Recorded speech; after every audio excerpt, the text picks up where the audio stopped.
What's going on, everyone? So the Los Angeles Lakers really dodged a bullet with Bradley Beal. Look, I still would have loved to get Bradley Beal. I mean, you would have gotten him. If you would have gotten him, would have been on a vet minimum contract. So, stuff happens. You got to take some risks. Obviously, Bradley Beal's out for the season, but not just Bradley Beal. I wanted to talk about guys in general. Bradley Beal's just the latest, so it makes the most sense to kind of highlight him, right? You also got to keep in mind, he would have been a guy coming off the bench for the Lakers, where that's why he went to the Clippers, because he got to be a starter for the Clippers, and they got rid of Norman Powell to bring in him and all that's like, what a disaster for that. But the Clippers as a whole are a disaster. Already talk about firing Ty Lue and all that stuff, right? Like, so it's been an absolute disaster with the Clippers, which, as big brother, it's like, who runs LA? Just saying. But nonetheless, right? Example of, risk reward, right? Lakers don't end up landing him. I mean, look at Klay Thompson this year. They were going to pay him $20 million a year. He took less money to go to Dallas. And look, he's kind of been a problem, even though the Lakers have kind of been linked to him. But I think that that's just more so, I don't necessarily think the Lakers are looking to trade for him. I just think that that's Lakers, Klay Thompson, Michael Thompson, right? He was going to go to LA. Lakers have made him an offer, all that. I think it's just kind of the noise, and it's the Lakers. So anybody that's available is going to be tied in some way to the Lakers. So I think that that's what that is. But I mean, even guys like, Walker Kessler, see him, he's done and out for the season, right? And that's a guy that the Lakers really wanted, a guy I really want. Like, I still. Now, the Walker Kessler situation, like some of these things, some of these situations, some of these guys in general, there is always the question of like, does the same result happen with a different team? Right? Because there's a lot of variables that go into things from, medical team, you have a better medical staff, like they catch things, they see things, they know things, like guys are being examined, right? Like you get a small injury, they're like, hey, this could turn into a bigger one, so on and so forth, right? Like, there's a lot of factors that go into it.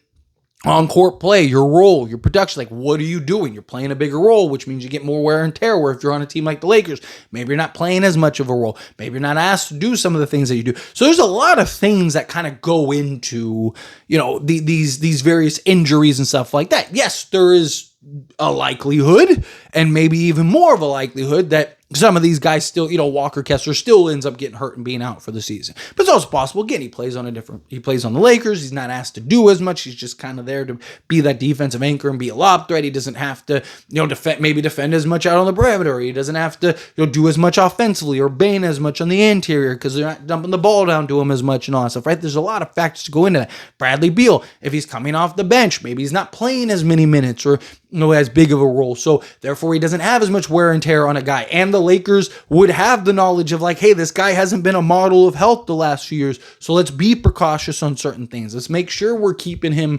to whatever, 25 minutes a night at most. Let's, regularly evaluate him and check things and make sure he's, up to snuff and all that stuff. Like there's a lot of things that kind of go into that kind of make the question. And the reason I wanted to mention that is because I see a lot of these like, oh man, Lakers really dodged a bullet there. Oh man, isn't it great that the Lakers didn't go get this guy or that guy because that guy's out for the season and the Lakers would have had that. But again, like we don't know, right? There's an alternate timeline somewhere.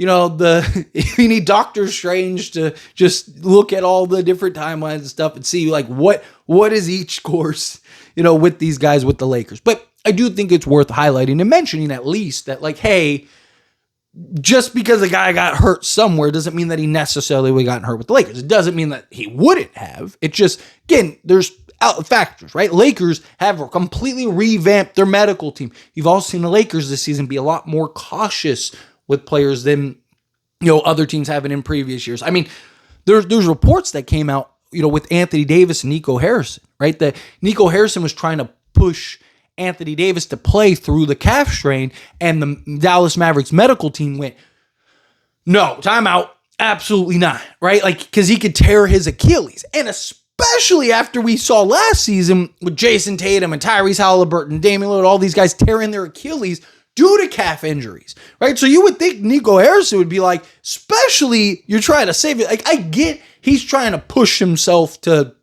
or trying to push Anthony Davis because he's trying to salvage his justification and his job and all that stuff of trading Luka and doing all these things. So I get he's trying to kind of push it. And AD, I mean, look, he's a player. He's a competitor. He wants to play. So he's like, yeah, hey, I want to play. Luckily, the medical team was quick enough to like slow that down, stop that down. But again, that's an example, right? You get organizations that are like, hey, dude, we need you to play. We're paying you to play. You got to get out there and add that pressure to a player or add a pressure to play a specific way or play a certain amount of minutes or whatever. Then you get teams, like the Lakers, who medical team might be like, hey, let's be cautious. Like, what are we doing? It's 82-game season, long season. Hey, this AD, he needs to sit for, a month. You might not like it. It's not cool, but he can tear his Achilles. So we're not, do you really want to risk that? Or do you like, yeah, okay, cool. So let's sit him, right? Like, again, there's varying degrees to all these things, but Bradley Beal in particular, because it's kind of what I'm using to highlight this video, that one I do think was an absolute, good thing we stayed away. However, again, I still would have signed him if you could have, right? Because again, you would have been signing him on a vet minimum deal, right? So if he did, he's one of those guys that were the risks. And look, even when I talked about, hey, we should look to sign him, there was a risk reward. I even talked about it, right? I talked about it over on As It Stands Lakers. Like, hey, look, there's risk, absolutely, but it's the risk reward, right? It's one thing when he's a $50 million risk, right? It's another thing when he's a $2 million risk, right? And you need, in worst case scenario, if he's the 15th guy at the end of the bench because he's missing all season, he's the 15th guy at the end of the bench. But if he can stay healthy, he can play a role for you, he can help with your bench scoring. Also, you got to keep in mind last year, Lakers were dead last in bench points, right? So if you had a guy like Bradley Beal who go get you 20 plus on a nightly basis off the bench, that could fix some of your bench scoring, things like that. A guy that could self-create, create a little bit for others, do all those things, right? That could have been beneficial to the Lakers. And then also even this year, Lakers again, part of that is due to all of our injuries, but he would have been another guy that could have helped a lot. Right? Could have been another ball handler, a guy that can make plays, not really a playmaker, but a guy that can make plays and be a swing man and stuff like that, go get you buckets, self-create, create for others. So he is a guy that I do think would have still had benefits for the Lakers. Obviously, would he have stayed healthy or would he have been out for the season? Yes, but no, again, it would have been that risk reward. The Clippers paid him more, I think, than the Lakers did, or would have.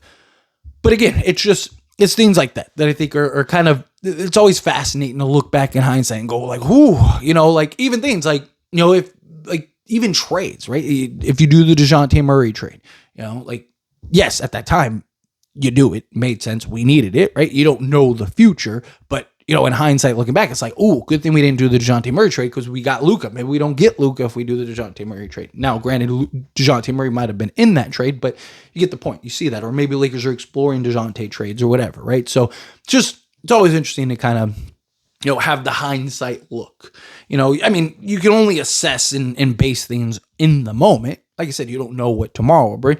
Yes, there's some things that are higher risk than others, but this is something that I thought was kind of fascinating. But anyway, as always, this is a discussion. I pass a question to you. Let me know your thoughts and opinions down in the comments. That being said, if you haven't liked this video, hit that like button. Helps me out. So if you enjoy these types of videos, truly appreciate it. Not subscribe channel, hit that subscribe button. Turn on the bell notifications. Appreciate y'all. See you in the next one. Thank you.